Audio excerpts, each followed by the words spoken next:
Hey everyone, Edward Johnson with Bender Insurance Solutions. Thanks for joining us this morning. I'm also joined by Aaron Silva of Murphy Austin Attorneys. Aaron joined us earlier this month to present at our annual Bender U on construction and contract and employment law updates. And I asked Aaron to join me as a follow-up today to a particular portion of his presentation.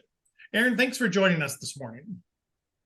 Thank you. Thank you. So, Aaron, in a parting gift to California employers, Gray Davis signed into law the California Private Attorneys General Act of 2004. And as I understand it, in that act, it authorizes aggrieved employees to file lawsuits to recover civil penalties on behalf of themselves, other employees, and the state of California for labor code violations. What the heck does that mean, and what has been the impact on California employers? Yeah, so to answer that question, you got to go back a little bit in the history of California's budget. So in the 1980s and 1990s, there were a lot of budget cuts that were made to a lot of state agencies. Now, that being said, one of the agencies that was affected was the California Labor Commissioner. Now, there's all these things in the California Labor Code that there's penalties attached to them. But the way that it's structured, only some of those things can be directly recovered by employees. So think of something like waiting time penalties. So an employee leaves. The employer is obligated to give the employee everything that they're entitled to as far as compensation. And if they don't do that, the employee can recover a daily penalty up to 30 days until they get properly paid. Those are called waiting time penalties, and they're very costly. Now, there's other things that, and most things, that only the labor commissioner or the state of California can recover. So with the budget cuts, as we got into that new century, there was the argument that the labor commissioner didn't have the resources to go after these bad actor employers and recover those penalties. So the way that the state decided that they were going to deal with this situation was with the Private Attorney General Act of 2004 that was signed by Gray Davis on his way out after he was recalled. And what that effectively does is if an employee is aggrieved by one of these penalty statutes in the labor code that a penalty can only be recovered by the state of California. If that employee gives notice to the state and the state effectively doesn't respond or says that we're not going to pursue that penalty amount, that employee effectively is deputized as an attorney general, hence the Private Attorney General Act, right? And what that allows the employee to do is on behalf of that employee and on behalf of similarly situated or aggrieved employees, that employee can go over in their own lawsuit and recover those penalties. Now, if the employee is successful in doing that, what happens is 75% of the penalties go to the state of California, and the remaining 25% go to the employee and the other employees that are affected. Now, the kicker is that there's an attorney fee statute. So if the employer recovers 1 cent, the employer has to pay their own attorney's fees, but they also have to pay the employee's attorney's fees. And that's why it's so lucrative. Now, originally, this statute didn't get a lot of play in the early years. And the reason is because only 25% is going to the employee, right? So where's the money at? The money in a collective type case, we're in class actions. But what ended up happening is in 2014, the California Supreme Court came out with a decision that said PAGA claims cannot be subject to arbitration. Now, we'll talk about how that has changed recently, but that was 2014. So now you have class actions that could go to arbitration and frequently did for more sophisticated employers that had arbitration agreements in place. And it's hard to get a class action because you got to get that certified. Procedurally, that's a big thing to do.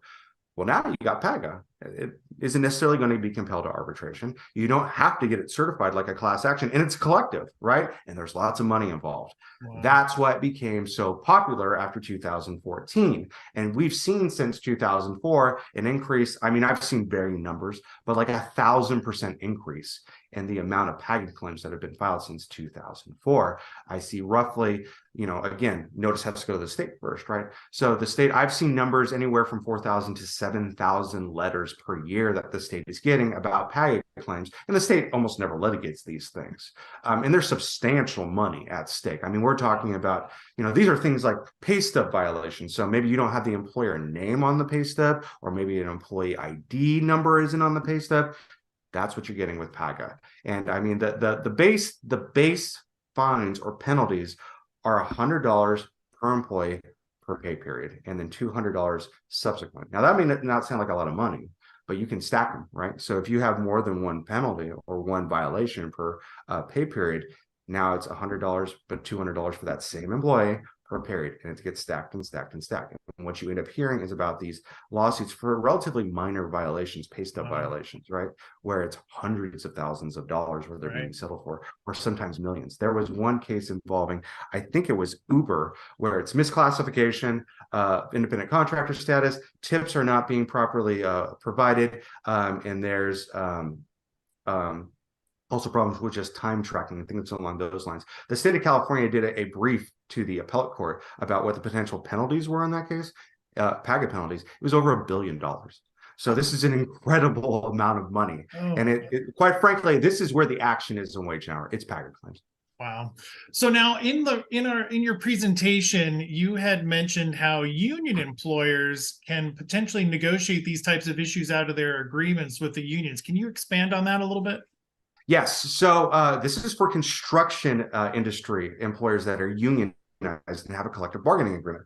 Well, what would happen is that you would have a unionized workforce, and then one of the employees would go and file one of these PAGA lawsuits. Well, that would upset the unions, right? I mean, their power is about representing employees. So effectively, the employees were just not going through the proper channels with their union. So that upset them a lot. So they lobbied the legislature, and they got a bill during the Brown administration, which basically said, and this is in Labor Code section 2699.6, that if you have a collective bargaining agreement and you're in the construction industry, that if you meet certain requirements, for instance, your collective bargaining agreement is talking, it's providing for wages and working conditions, and you're providing wages that are in excess of 30% of the state's minimum wage. If you have those basic requirements, and then on top of that, your collective bargaining agreement is addressing very specific things. It has specific language in there, for instance, that there is a clear and unambiguous waiver of PAGA. So it says, any grievance that you have under the labor code, under the wage order 16, which applies to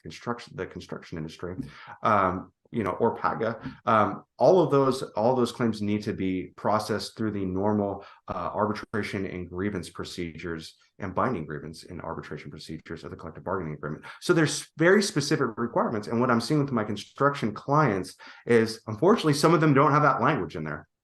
So that means that they can be sued for PAGA violations. And that very much upsets the union, and that very much upsets the employer. But there's a course to take now to make sure that that doesn't happen. So if you're one of those employers, you are in the construction industry and you do have a collective bargaining agreement, it makes sense for you to take a look at your collective bargaining agreement and see, does it have the magic Labor Code section 2699.6 language in there that effectively gets you a PAGA waiver? So you would process all that through the union grievance process as compared to through very costly litigation. Wow, great information. Okay, so let's flash forward to June 2022, and the United States Supreme Court decides to wade in on this, and they make a ruling in the Viking River Cruises versus Moriana case that brings potential good news to non-union California employers as it pertains to PAGA. Can you share a little bit about the case and what the resulting impact is? Yeah. So we need to talk about what courts we're dealing with. So the Viking River Cruises case was the United States Supreme Court. But to understand what they did, you got to go back to 2014 with that California Supreme Court case that I talked about. So back in 2014, California said, okay, you can have an arbitration agreement, private employers, that is effectively waiving class actions. Now, it's not necessarily waiving, but it's compelling those claims to go to arbitration, and then they're not collective, right? Now, a lot of employers also had that same provision in there for PAGA cases. PAGA cases, if you're going to assert that, you also have to do that through the arbitration procedure. In 2014, the California Supreme Court said no. Because the holder of a PAGA claim ultimately is the state of California. Remember, this is private attorney general. You are acting as the attorney general. So it's not you, individual employee, that's really bringing the case. You're deputized. You are a private attorney general.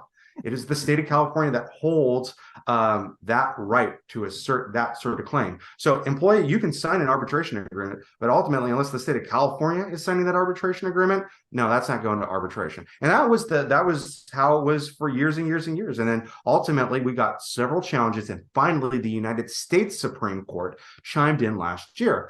And the question was this. Now, again, there's all those penalties that are in the labor code, right? So an employee could sue for labor code violations under PAGA that affected them individually. So say the only grievance that the employee has is, I'm not getting paid overtime properly. Everything else is fine. I don't have a problem with meal breaks. I don't have a problem with rest breaks. You throw in everything else. I only have a problem with overtime issues with my employer.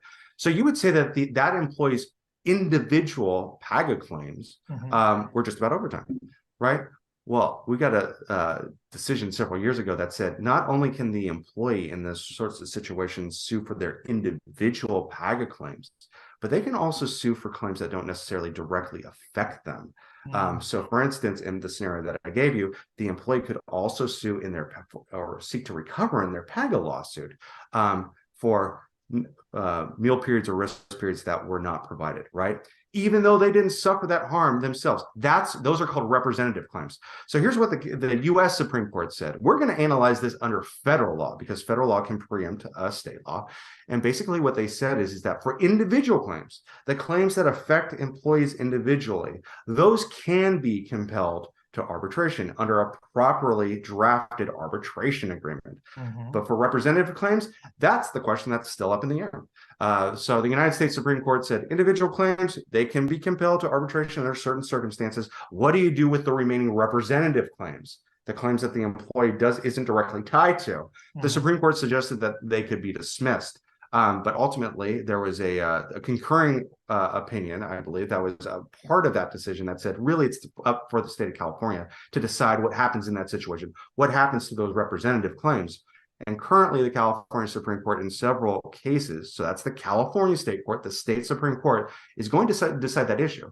So in the scenario where you have individual claims compelled to arbitration, what happens to the representative claims? What's happening with most state courts is that they're being just stayed pending what happens to those individual claims. But we'll get clarification.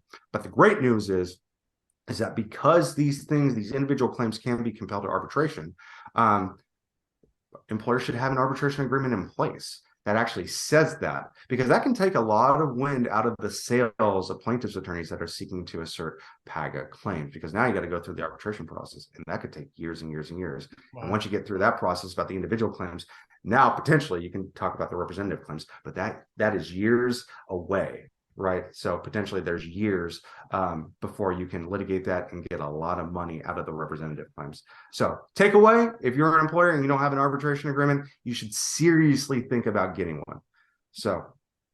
Outstanding. So union contractors, take a look at your union agreements, your bargaining agreements with your unions, and for non-union employers, take a look at either should they be reviewing if they have a current arbitration agreement, or would they need a whole new arbitration agreement based on the Supreme Court decision?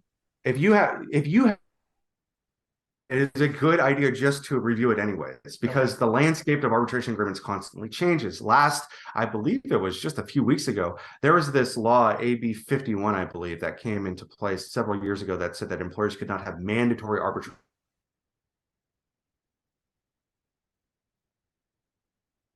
And the U.S. Supreme Court did what they did with the Viking River cruises. Well, long story short, a couple of weeks ago, the Ninth Circuit Court of Appeals, the federal appeal court that's applicable here in California, basically said that law violated federal law. So, if for no other reason, even if you're not going to put it in the PAGA language, if you have an arbitration agreement in place, you should look at it for no other reason to see how this the effect of AB 51 has on it. Wow. Outstanding. Well, I guess the moral of the story is more to come. It's always more to come. There's always something happening with arbitration agreements. So absolutely. Aaron, outstanding. I want to thank you for joining us today. I'll be sure to include Aaron's contact information in the comments below, along with links to the presentations that were done earlier this month at our office in Roseville. Thanks so much for joining us again today, Aaron, and to everyone else. Make it a great day. Thank you, everyone.